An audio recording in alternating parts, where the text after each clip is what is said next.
Pişti baranê li peravê, nişkave rojek derdikeve. Ji bijangên tehê sir dimîje, dizanim ew tuyî dayê. Di dema şerê nêzgahiyê, êşa bêbextiyê xwînê dirjîne. Li ser birînê titûn tê danîn, ax ew birîn ezin dayê. Li sengeran terkirine, qîrînek şevê bihejîne. Ji nişkê ve tivingek diteqe, ew tivinge min dayê. Li ser rêya hesreta bistirî, gulên veqetandinê dihelin.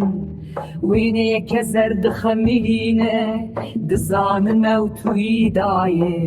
Li wan çiyayên dûrî welat, karikek tê kuştin, serê xwe li keviran dixe, ax ew karek ezin dayê. Li sengeran terkirine, qîrînek şevê dihejîne. Ji nişkê ve tivingek diteqe, ew tivinge min dayê.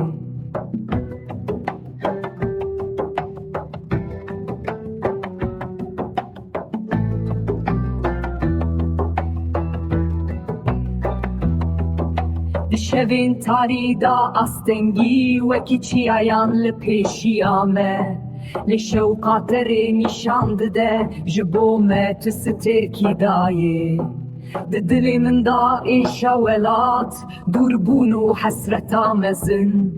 Dibe kulîlkek li sera xasar, ew kulîlk ezin dayê.